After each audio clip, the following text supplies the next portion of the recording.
کا سلسلہ آگے بڑھائیں گے اور ابھی آپ کو بتائیں کہ وزیراعظم پاکستان میاں نواز شریف نے اقوام عالم کے سامنے بھارتی بربریت کو بے نقاب کر دیا ہے۔ کشمیریوں کے قتل عام کی آزاد تحقیقات کروانے کا مطالبہ کرتے ہیں۔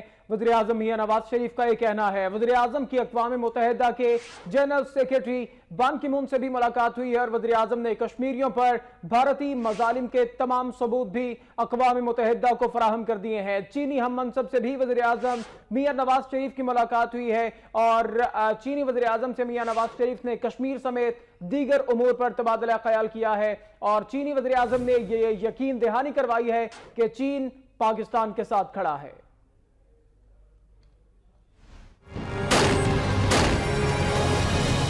I demand an independent inquiry to investigate brutalities perpetrated by the Indian occupying forces. Talks are in the interest of both countries to resolve our differences, especially in Jammu and Kashmir dispute.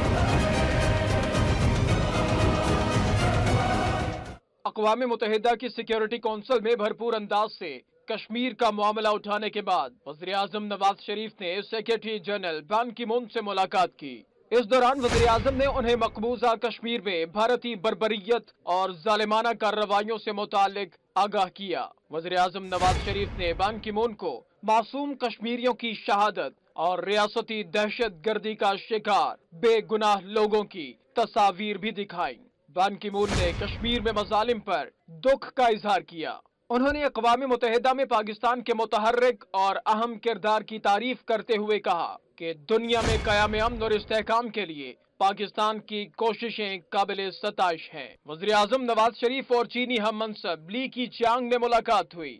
وزیراعظم نے انہیں مقبوضہ کشمیر میں بھارتی ظلم و ستم سے آگاہ کیا اور مقبوضہ کشمیر میں مظالم پر چینی بیان کا خیر مقدم کیا۔ وزیر اعظم کا کہنا تھا کہ پاکستان اور چین آئرن برادرز ہیں۔ نیوکلیئر سپلائز گروپ میں پاکستانی موقف سمجھنے پر چین کے مشکور ہیں۔ چینی وزیر اعظم لی کی چیانگ نے یقین دہانی کروائی کہ چین پاکستان کے ساتھ کھڑا ہے اور اس کی حمایت میں ہمیشہ آواز بلند کرتا رہے گا۔ چین کشمیر پر پاکستان کے موقف کو بہت زیادہ اہمیت دیتا ہے۔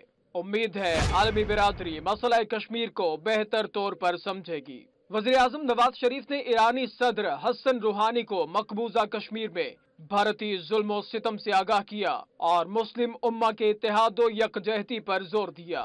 ملاقات میں حسن روحانی نے پاکستان اور ایران کی سلامتی کو ایک دوسرے سے منسلک قرار دیا۔ ان کا کہنا تھا کہ پاکستان اور ایران کے عوام کے دل ایک ساتھ دھڑکتے ہیں۔ ایرانی صدر نے اقتصادی راہداری ویژن کی تعریف کی اور اس میں شریک ہونے کی خواہش کا اظہار کیا۔